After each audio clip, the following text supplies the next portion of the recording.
जो हंस सकता है वह मित्र बनाने योग्य है, उसका विश्वास किया जा सकता है। जो हंस नहीं सकता वह दुखी तो है ही, खतरनाक भी है, क्योंकि शायद वह दूसरों को भी दुखी देखना चाहता है।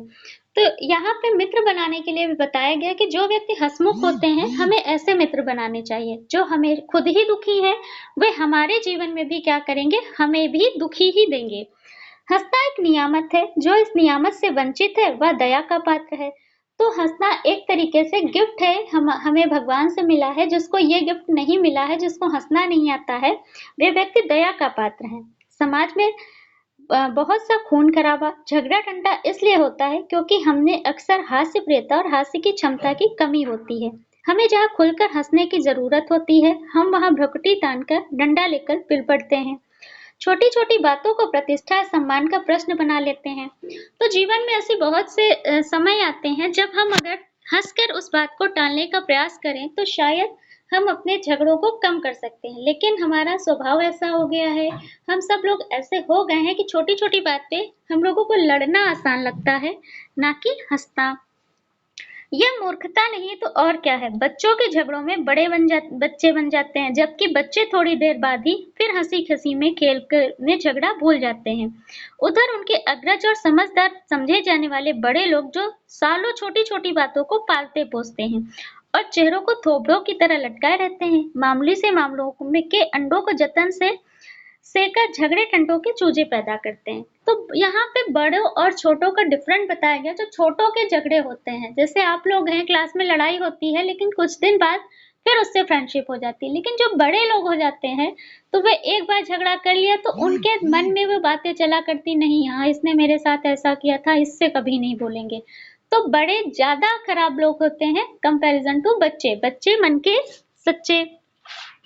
एक बार एक व्यक्ति जल्दी में किसी से टकरा गया। जल्दी थी इसलिए ज्यादा बात का समय नहीं था। वह बोला, महाशय यदि इसमें मेरी गलती थी तो कृपया क्षमा करें, और यदि आप गलती पर थे तो चिंता न करें, और आगे बढ़ गया। तो एक बार क्या होता है कि एक व्यक्ति टकरा जाते हैं आपस में।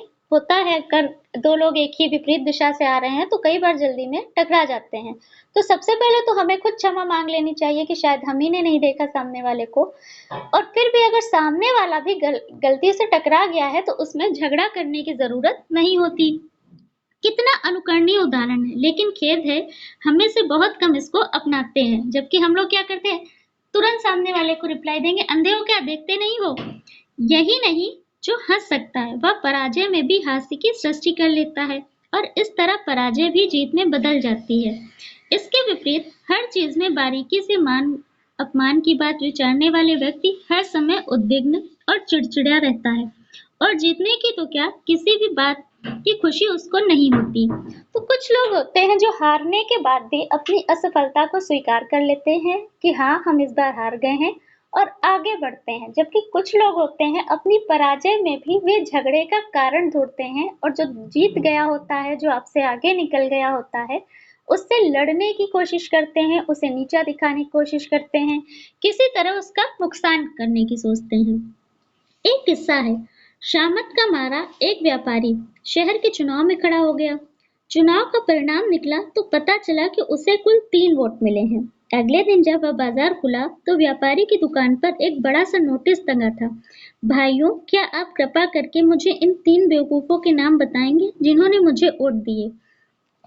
तो एक व्यक्ति क्या करता है, एक बार चुनाव में खड़ा होता है, उसको कुल 3 वोट मिलते हैं, तो खुद जाकर पता करता है, पूछता है कि वो कौन बेवकूफ है जिन्होंने मुझे वोट दिया। यानी कि जब सब मेरे दुश्मन ही हैं, तो हमसे प्रेम करने वाला कौन, यहाँ 3 लोग थे। क्योंकि वो खुद इतना बुरा है, वो खुद सबको परेशान करता है, तो हमें अब खुद पे ही भरोसा नहीं रह गया है कि कोई हमें भी प्यार करेगा। किस्सागो कहता है कि शहर हंस रहा हो, अब भी रहा था, लेकिन अब वह उस हारे हुए व्यापारी पर नहीं, उसके साथ हंस रहा था। तो अब उसकी हार पे लोग नहीं हंस रहे थे, बल्कि उसने जो मजाकिया कहा कि अरे हमको भी अभी भी 3 लोग कोई प्यार करते हैं, तो लोग उसकी इस बात पर हंस दिए। लाट जाट भाषण दे रहे थे। एक विरोधी बोला, महाशय भूल गए हो क्या, आपके पूर्वज गधा गाड़ी चलाया करते थे। बिल्कुल नहीं भूला महाशय, लाट जाट ने हंसते हुए कहा, क्योंकि गाड़ी तो अब भी मेरे घर पर खड़ी है, गधा गायब है सो आज यहाँ मिल गया। तो देखो इस एग्जाम्पल में क्या कितनी चालाकी से उस व्यक्ति ने सामने वाले को गधा बोल दिया, लेकिन हंसते हुए बोला तो शायद उसे बुरा नहीं लगा। लेकिन यही बात अगर झगड़े में या गाली देकर बोली जाए किसी को गधा, तो उसे भी बुरा लगता और झगड़ा बढ़ जाता। और वह किस्सा तो आपने सुना ही होगा कि दो प्रसिद्ध व्यक्ति और प्रतिद्वंदी कीचड़ से भरी सड़क के किनारे सकरी पगडंडी पर आमने सामने से आ रहे थे। एक पास होकर गुर्राया, मैं दुर्जनों के लिए कभी मार्ग नहीं छोड़ता, लेकिन मैं छोड़ देता हूँ। दूसरा ने कहा और मार दे दिया। कहिए कौन जीता? तो एक बार दो व्यक्ति आमने सामने अपोजिट डायरेक्शन से आ रहे होते हैं, तो एक कहता है कि मैं कभी किसी के लिए दूसरा के लिए रास्ता नहीं छोड़ता, जबकि दूसरा कहता है कि मैं तो छोड़ देता हूँ। तो ये एक एग्जाम्पल, छोटे से एग्जाम्पल से राइटर ने ये बताने की कोशिश की है कि कभी कभी झुक जाने में या हार मानकर भी आप एक बड़ी जीत, एक बड़ा अचीवमेंट हासिल कर लेते हैं, क्योंकि उसने उसे रास्ता देकर उसे नीचा तो दिखा ही दिया और खुद महान भी बन गया। और कोई बहुत मेहनत ही नहीं थी, क्योंकि रास्ता तो एक ही पर्सन का था, तो एक ही वहां से निकल सकता था। हंस सकने वाला सदा जीतता है, चाहे वह लड़ाई जिंदगी की कठिनाइयों के खिलाफ हो या प्रतिद्वंदियों की। तो जो व्यक्ति हंस सकता है, यानी कि अपनी मुसीबतों को हंसकर टाल सकता है, उसे जीवन में कभी कोई परेशान नहीं कर सकता है।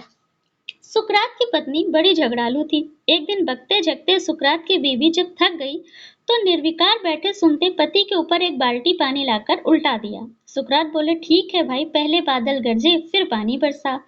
तो एक छोटा सा एग्जाम्पल कि एक बार एक हस्बैंड वाइफ होते हैं, जिसमें वाइफ का नेचर होता है झगड़ा करना, और वो जब कोई नहीं मिलता, कोई रीजन नहीं मिलता, तो अपने हस्बैंड के ऊपर पानी डाल देती है।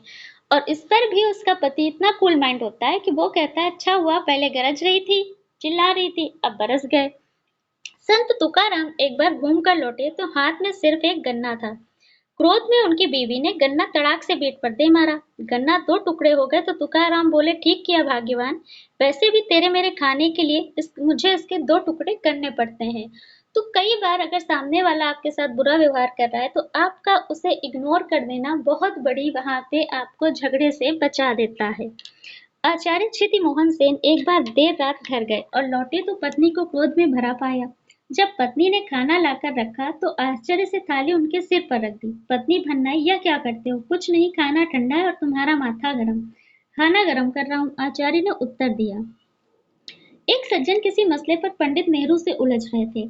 अपनी बात मनवाने के लिए अंत में खींचकर बोले, पंडित जी आप भूल रहे हैं, हर मसले के दो पहलू होते हैं, तो शायद इसलिए गलत पहलू पर अड़े हुए हैं। नेहरू जी ने कहा और बात हंसी में समाप्त हो गई। मालवीय जी को एक नवाब से दान में जूता मिला। वे उसे काशी में नीलाम करने को उद्यत हुए।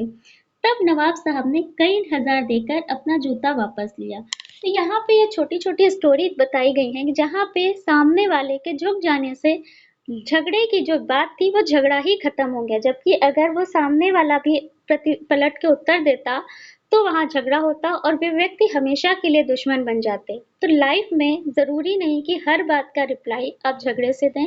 कई बार हंस के टाल देने से आपका रिश्ता भी बचा रहता है सामने वाले से, और आपको झगड़ा करने की जरूरत भी नहीं होती है।